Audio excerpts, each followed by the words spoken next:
안녕하세요. 반갑습니다. 이선배입니다. 오늘은 3-3-16강이죠. 기초연금법에 대해서 수업을 들어가도록 하겠습니다. 오늘이 이제 공공부조 몇 시간째예요? 세 번째 시간이죠. 그렇죠? 첫 시간에 이제, 기초생활보장법, 그리고 이제 의료급여법 공부했었고, 오늘이 이제 세 번째, 기초연금법에 대해서 수업을 들어갑니다. 공부를 하면서 여러분들 힘드시죠? 힘드십니다. 특히 이제 나이가 들어서 공부할 때는 더 힘듭니다. 특히 이제 40 넘어가면서부터는, 힘들죠. 40대, 50대, 60대, 이렇게 넘어가면 갈수록 힘듭니다. 이제 뭐 공부하다 보면은 이제 막 두통도 오죠. 편두통 오기도 하고, 또 이제 밥 먹고서 이제 공부하려고 좀 책상에 앉으면 막 소화도 안 됩니다. 그래서 이제 막 소화제 먹고, 그리고 이제 어느 정도 또 책 보면은 또 이제 눈밑이 또 떨립니다. 그럼 또 마그네슘 먹고, 보통 이제 온 몸이 다 그냥 종합병원이 돼버려요. 공부하다 보면. 그래서 이제 우리가 터득합니다. 공부라는 게 때가 있구나. 때가 있구나. 그런데 요즘에는요, 때 없습니다. 공부 안 하면 뒤처질 수밖에 없습니다. 여러분들, 옛날 얘기예요. 그런 어떤 어려움, 신체적인 고통, 이런 거 극복하고 나가야 됩니다. 이 선배가 하나 또 알려줄게요. 지금 아마 이 선배가 말한 이러한 어떤 신체적인 증상들 있죠? 시험 끝나면 싹 없어집니다. 싹 없어집니다. 이 선배 말이 틀리나 맞나 한번 해보세요. 이 선배 같은 경우도 그게 앉아서 이렇게 좀 약간 거북목이잖아요, 이 선배가. 그렇죠? 뭐 키도 작고 이제 머리가 또 크잖아. 머리가 크니까 이제 중력의 힘을 거스를 수가 없어. 무거워. 그거 무거우니까 이제 자꾸 이제 이렇게 하다 보니까 막 이 양쪽 어깨가 또 절리고 막 그렇습니다. 뭐 신체적 어떤 능력도 떨어지고, 그렇습니다. 얘기하다 보면 한이 없는데, 그냥 얘기한 김에 얼마 전에 있었던 일. 이 선배가 그래도 한 30대부터 이제 체력 관리를 하기 위해서 이제 헬스클럽 뭐 이런 데 많이 다녔었습니다. 그래서 예전에는 한 뭐 70kg, 보통 70kg 들고 그랬어요. 그런데, 이제 점점점 나이 들어가면서 이제 못해가지고 이제 30kg대로 내려왔는데, 이제 좀 신체가 좋아지는 것 같아가지고, 30kg에서, 그래도 한번 5kg 올려보자.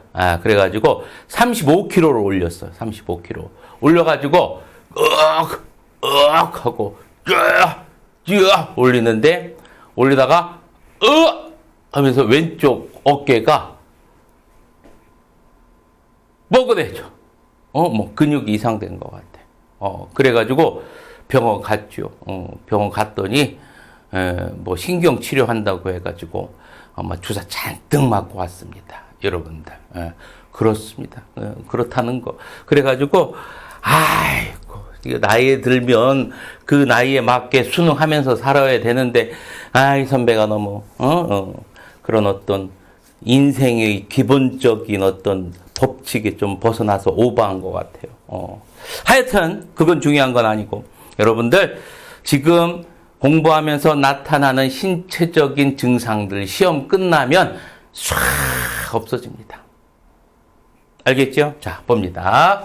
오늘 기초연금법이죠. 자, 총칙 나오고 용어 나오는데, 뭐 대부분 다 우리 앞에서 공부했던 것들이 많습니다. 많으니까, 이제 틀린 부분, 다른 부분만 여러분들이 이제 정리해두고 넘어가면 됩니다. 제일 먼저 이제 소득인정액이 나오는데, 우리 소득인정액 이거 어디서 배웠어? 기초생활보장법에서 배웠었잖아요. 그렇죠? 거기서 배웠었잖아. 그래서, 소득평가액, 그리고 재산소득 환산액, 합산한 금액이잖아. 그렇죠? 그런데, 우리 기초생활보장법에서는 소득인정액이 뭐였어? 가구였어. 가구의 소득평가액과 재산소득 환산액을 합산 금액이었어요. 기초생활보장법에서는. 하지만, 우리 기초연금법에서는 본인과 배우자야. 본인과 배우자의 소득평가액과 재산소득 환산액을 합산한 금액입니다. 알겠죠? 여러분들 다릅니다. 꼭 비교해서 여러분들 정리해 두고요. 수급권자입니다. 수급권자는 뭐 기초연금법을 받을 자격이 있는 사람을 이야기하는 겁니다. 자, 한번 어떤 사람들이 받는지 한번 살펴보도록 하겠습니다. 제일 먼저 조건이 65세 이상입니다. 65세 이상으로 선정 기준액 이하인 사람, 선정 기준액 이하인 사람이 수급권자예요. 알겠죠? 자, 그러면 선정 기준액은 어떻게 정해요? 선정 기준액은 어떻게 선정을 하냐면 65세 이상 중 기초연금 수급자가 얼마가 되도록 전체 65세 인구 중에서 70%가 되도록 선정한대요. 70%가. 70%가 되는, 그러니까 한마디로 말해서 65세 이상 중 소득 인정액이 70% 이하인 사람. 그러니까 전체 인구 65세 이상의 인구 중에서 뭐가 될 수 있도록 70%가 될 수 있도록 선정 기준액을 정한다는 이야기입니다. 알겠죠? 그렇게 정한다는 얘기예요. 자, 그리고 65세 이상으로 소득 인정액 여기 나오죠. 소득 인정액이 선정금액, 여기 선정금액 정했어요. 이 선정금액 이하인 사람. 그게 몇 프로란 얘기야? 65세 인구 중에서 70%. 70%가 되도록 선정 기준액을 정한다는 이야기입니다. 그래서 전체 인구의 몇 프로가 될 수 있도록 70%가 될 수 있도록, 65세 인구의 70%가 될 수 있도록 선정 기준액을 정한다라는 이야기입니다. 자, 됐죠? 자, 됐으면 뒤로 넘어가도록 합니다. 이제 뭐 이 선배도 65세까지 얼마 남지 않았으니까,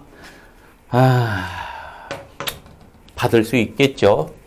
자, 그리고 이제 기초연금액의 산정 보도록 합니다. 기준연금액과 국민연금 급여액 등을 고려하여 산정한다. 이렇게 나옵니다. 뭐 기준연금액이라는 게 나오네요. 자, 국민연금은 다 알겠고요. 기준연금액은 뭐를 얘기하는 거냐면 일종의 기초연금액 있죠. 앞에서 이제 정했잖아. 그 기초연금액의 상한선입니다. 최대 금액이라고 생각하면 돼. 기초연금액 중에서 받는 거 있지? 그 중에서 이제 가장 많이 받을 수 있는 거.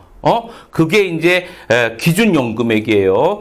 그래서 2024년 같은 경우는 얼마였냐면 33만 4,810원인가? 그랬을 거예요. 그래서 24년 같은 경우는 그 정도였고 23년 같은 경우는 32만 원인가? 얼마였을 거예요. 그래서 한 매년 10,000원 정도 올라갑니다. 기준연금액은. 그래서 기준연금액은 어떤 거를 이야기한다? 우리 기초연금 받잖아? 그 기초연금액의 상한선을 이야기하는 거야. 최대로 받을 수 있는 금액. 그리고 이거는 매년 어떻게 한대요, 여러분들? 조금씩 상승합니다. 상승합니다. 그 기준연금액, 전부 다 받을 수 있는 사람, 그래서 기초연금액의 어떤 상한선을 받을 수 있는 사람, 그러니까 33만 4,810원을 전부 다 받을 수 있는 사람 같은 경우는 일반적으로 어떤 사람들이 받습니까? 당연히 이제 연금 못 받는 사람, 국민연금 안 드신 분들도 계시잖아요. 이런 분들, 무연금자라든지 아니면은 국민연금액이 있죠? 굉장히 낮으신 분들 있죠. 국민연금액이, 제가 알기로는 50만 원대가 될 거예요. 이렇게 이하이신 분들, 그리고 이제 기초생활보장법 수급권자들, 이런 분들이 이제 기준연금액을 받습니다. 그래서 기초연금액의 상한선입니다. 최대 액수. 자, 이렇게 여러분들 머릿속에 기억을 해두고, 그래서 이 기준연금액과 국민연금액을 고려하여 산정한다. 이렇게 나옵니다. 자, 그러면 여러분들 한번 생각을 해보세요. 국민연금을 많이 받으면 받을수록, 기준연금액은 어떻게 된다는 얘기야? 점차적으로 낮아지겠지. 알겠습니까? 국민연금액을 많이 받으면 받을수록 기준연금액은 낮아지는 거야. 그래서 여러분들 연금액 받는 분들이 있죠. 거의 비슷합니다. 비슷하게 받거든요. 이런 조정을 하는 겁니다. 이렇게 조정을 하는 거예요. 그래서 기준연금액과 국민연금액 급여액을 고려하여 기초연금액을 산정을 하고요. 본인과 배우자 모두 기초연금 수급자인 경우 각각의 기초연금액에서 몇 프로를? 20%를 감액한다. 20%를 감액한다라는 거야. 본인, 배우자 모두 기초연금 수급자인 경우 각각. 그런데 이 선배가 생각하기에 각각 20%, 각각 해야 되겠구나. 그렇죠. 각각 해야 되겠죠. 그 액수가 틀릴 수 있으니까 각각 기초연금액에서 20%를 감액한다. 맞습니다. 그래서 기초연금액은 이렇게 산정을 하고요. 자, 그리고 이제 세 번째 기초연금의 신청 및 지급 결정에 대해서 보도록 하겠습니다. 제일 먼저 특별자치도라든지 특별자치시라든지 이런 것들이 있죠. 그래서 특별자치, 그리고 이제 여기다가 이제 콤마를 하나 찍어야 되겠네. 시, 군구, 시장, 군수, 구청장에게 기초연금이 지급을 신청할 수 있다. 이렇게 나오고요. 광역시도는 해당 사항 없습니다. 알겠죠? 광역시장이라든지 아니면 도지사 이런 분들은 여러분들 신청 대상이 아닙니다. 기초연금이 지급을 신청하는 곳이 아니에요. 광역시장이나 도지사는. 자, 그리고 두 번째 대리신청 어떻다? 할 수 있다. 친족할 수 있고요. 사회복지 전담 공무원 등 관계 공무원들이 대리신청도 가능합니다.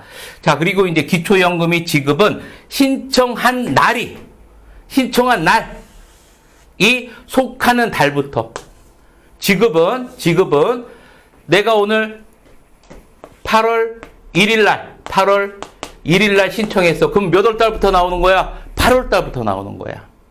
알겠죠? 그래서 신청한 날이 속하는 달부터 지급이 되고요. 상실한 날이 속하는 달까지 매달 지급한다. 상실한 날이 8월 1일이야. 그러면 언제까지 여러분들? 8월 달까지 이제 지급한다라는 얘기입니다. 상실한 날이 속하는 달까지 매월 지급한다. 이렇게 나오죠. 자, 이렇게 여러분들 지급까지 한번 살펴봤고요. 뒤로 넘어가 보도록 하겠습니다. 자, 기초연금 수급자 사후 관리가 나오네요.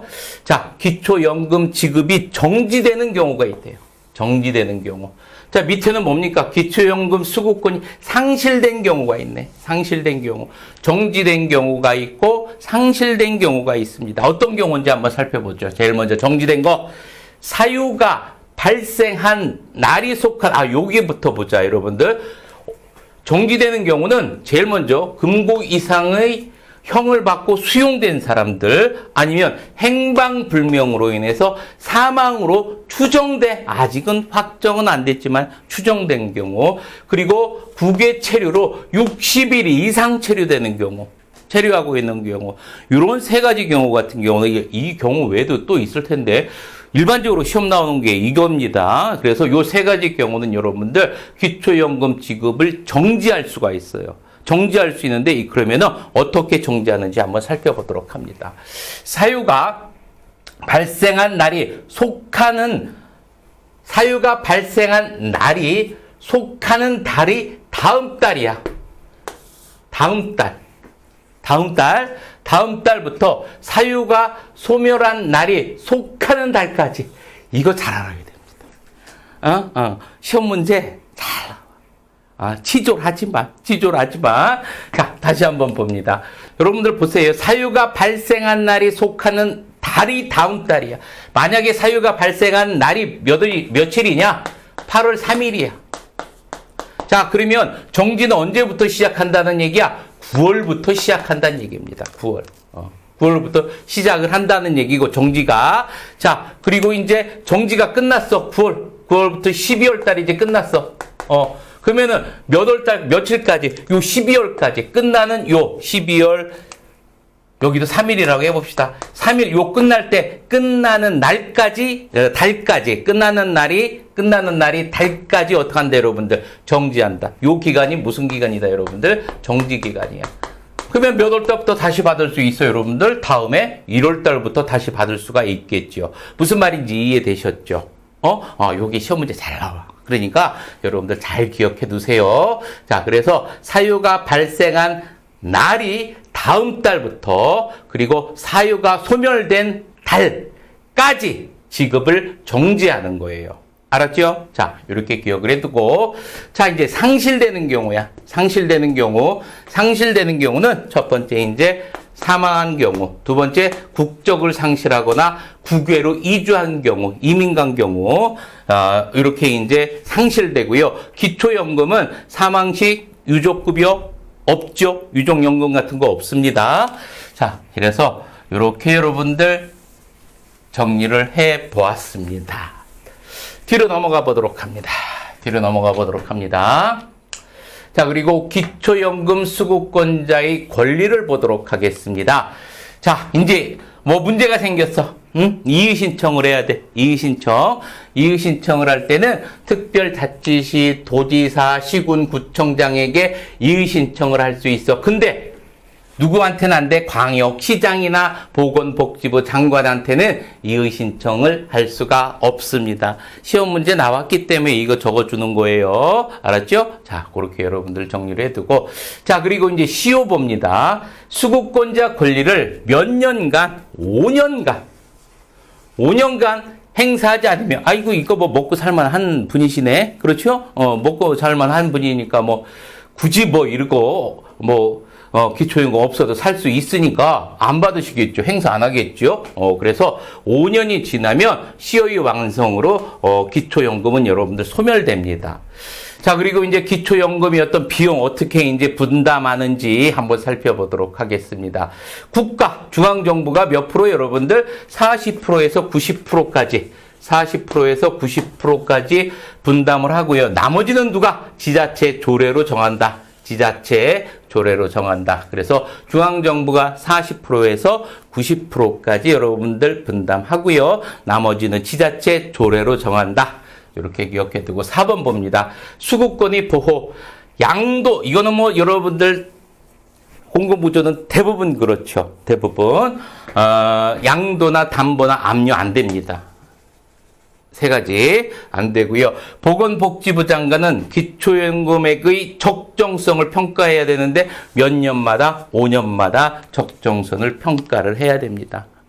이렇게 이제 뭐 5년 몇 프로 이런 것들이 있죠. 외울 게 많잖아요. 그죠? 외울 게 많은데 이거는 뭐 참 방법이 없습니다. 뭐 이해고 자시고 방법이 없어요. 그냥 무작정 외워야죠. 이거는 도 닦는다라고 생각하시고 이거는 무작정 외우세요. 자, 이제 문제를 풀어보면서 이제 마무리하도록 하겠습니다. 73번. 기초연금 법령에 관한 설명으로 옳은 것은 13회 문제입니다. 1번. 보건복지부 장관은 선정 기준액을 정하는 경우 65세 이상인 사람 중 수급자가 100분의 70이지 60이 아니지. 70%. 그래서 65세 인구 중에서 70%가 해당되게 선정 기준액을 정해야 된다라는 이야기겠고요. 그럼 1번 틀렸네. 자, 그리고 2번 봅니다. 소득 인정액은 본인의 소득 평가, 본인이 아니라 본인과 누구? 이렇게 본인과 누구? 배우자. 의 소득평가액과 재산의 소득환산액을 합산한 금액으로 말한다. 그럼 2번도 틀렸고 3번 봅니다. 본인과 그 배우자가 모두 기초연금 수급권자인 경우에는 기초연금액의 100분의 20에 해당되는 금액을 가산이 아니라 어떻게 한다 여러분들? 감액이고. 감액. 4번. 기초연금 수급권자는 국외로 이주한 때에 수급권을 상실한다. 이거는 맞죠? 그렇죠? 국외로 이주한 때는 어떻게 한다 여러분들? 상실한다. 맞고.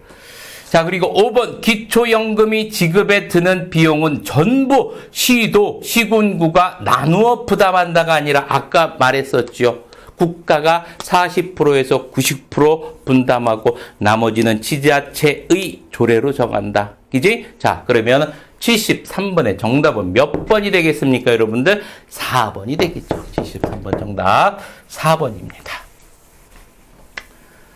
자, 그러면 이제 74번으로 넘어가 보도록 합니다. 기초연금법의 내용으로 옳지 않은 것은 14회 문제입니다. 기초연금 수급권자에 대한 기초연금의 금액은 기준연금액과 국민연금 급여액 등을 고려하여 산정한다. 1번 맞네요. 그렇죠? 1번은 틀린 거 하나도 없고요. 자, 그리고 2번 기초연금액이 기준연금액을 초과하는 경우는 기준연금액을 기초연금액으로 한다. 여러분들 기준연금액이 최상선입니다. 이것이 초과의 기초연금액이. 그러면 이제 기준연금액을 기초연금으로 본다. 이것도 맞는 얘기입니다. 자, 그리고 본인과 그 배우자가 모두 기초연금 수급권자인 경우에는 각각의 기초연금액에서 기초연금액의 100분의 20에 해당하는 금액을 감액한다. 맞죠? 그렇죠? 자, 그리고 보건복지부 장관은 몇 년마다 5년마다 기초연금 수급권자의 생활 수준을 고려하여 기초연금액의 적정선을 평가하여야 한다. 맞고요. 기초연금 수급권자의 권리는 5년간 행사하지 아니하면 시효의 완성으로 소멸한다. 맞습니다. 그렇죠? 자, 그래서 74번의 정답은 몇 번? 4번이 되겠습니다. 4번. 됐습니다. 자, 그리고 이제 75번 봅니다. 기초연금액에 따른 관한 설명으로 옳지 않은 것은 15의 문제고요. 기초연금은 65세 이상인 사람으로서 소득 인정액이 선정 기준액 이하인 사람에게 지급한다. 맞죠? 그렇죠? 선정 기준액은 어떻게 정한다라고 해서 70%가 해당이 되게끔 정해야 된다라고 했어요. 자, 그리고 2번 기초연금 수급 희망자는 특별자치시장, 광역자치도지사, 그리고 시장, 군수, 구청장에게 기초연금의 지급을 신청할 수 있다. 맞지요? 그렇죠? 틀린 거 하나도 없고요. 자, 그리고 3번 부부가 모두 기초연금 수급권자인 경우 각각의 기초연금액에서 기초연금액의 100분의 30%가 아니라 100분의 몇 프로? 20%에 해당하는 금액을 감액한다. 그러면은 옳지 않은 것은 몇 번? 3번 나왔네요. 4번, 5번 보도록 합니다. 수급권자가 국외로 이주한 경우 수급권을 상실 맞고요. 시장은 수급권자가 법령에 따라 사망한 것으로 추정되는 경우 그 사유가 발생한 날이 속하는 달이 다음 달부터 그 사유가 소멸한 날이 속하는 달까지 기초연금 지급을 정지 맞잖아. 그렇죠? 자, 그러면 75번의 정답은 몇 번이 되겠습니까? 3번이 되겠죠. 됐습니다. 그리고 이제 76번을 살펴보도록 하겠습니다. 기초연금법의 내용으로 옳지 않은 것은 16회 문제입니다. 보건복지부 장관은 선정 기준액을 정하는 경우 65세 이상인 사람 중 기초연금 수급자가 100분의 70 수준이 되도록 한다. 맞죠? 76번. 그렇죠? 틀린 곳은 하나도 없고요. 2번 기초연금으로 지급받은 금품은 압류할 수 없습니다. 자, 그리고 3번 기초연금이 지급이 정지된 기간에는 기초연금을 지급하지 않냐는 당연한 얘기지요. 자, 그리고 기초연금 수급자가 국외로 이주한 때에는 기초연금 수급권 상실 맞고요. 기초연금 수급권자의 권리는 3년간 행사하지 않으면 몇 년간 행사하지 않으면 5년간. 그렇죠? 5년간 행사하지 않으면 시효의 완성으로 소멸된다. 5년입니다. 3년이 아니라 5년. 자, 그래서 76번에 옳지 않은 것은 몇 번? 5번이 되겠습니다. 자, 77번 봅니다. 기초연금법의 내용으로 옳은 것은 이렇게 나왔습니다. 17의 문제 옳은 거예요. 소득 인정액이란 본인 및 배우자의 소득평가액과 재산의 소득환산액을 환산한 금액이다. 77번 정답 1번 나왔네요. 벌써. 그죠? 나왔고요. 2번 기초연금 수급권자가 국외로 이주하더라도 기초연금 수급권은 상실하지 않는다가 아니라 상실한다. 자, 그리고 기초연금으로 지급받은 금품은 압류할 수 없다. 기초연금은 기초연금이 지급을 신청한 날이 속하는 달이 다음 달부터 지급은 어떻게 한다라고 했어요, 여러분들? 신청한 날이 속하는 달부터 지급한다. 본인과 그 배우자가 모두 기초연금 수급권자의 경우에는 각각의 기초연금에서 기초연금액의 100분의 20에 해당하는 금액을 감액한다. 이렇게 이제 정리를 해두면 되겠습니다. 되겠습니다. 암기만 해두면 여러분들, 암기만 해두면 문제 푸는 것도 정말 여러분들 어떻습니까? 재미있고 좋습니다. 재미있고. 그래서 법제론 같은 경우는 여러분들, 이 선배가 생각하실 때는 이 정도만 어느 정도 해도 8, 90점, 뭐 80점 이상은 이 선배가 맞을 거라고 생각은 해요. 이 선배도 보니까 90점 가까이 맞았던 것 같은데, 어찌됐든, 이것보다 공부를 덜 했습니다. 덜 했고, 막 시간이 너무 쫓겨가지고, 좀 이제 덜 해서 이제 점수가 좀 그랬었는데, 하여튼간, 점수는 좀, 잘 나왔던 것 같아요. 잘 나왔던 것 같습니다. 뭐, 여러분들도 더 잘 나올 거라고 이 선배는 확신합니다. 여러분들이 더. 자, 장시간 여러분들 고생하시느라고 힘드셨습니다. 이제 어깨 막 뻐근하고 그러면 여러분들이 스트레칭도 해주고. 그게 좋대, 여러분들.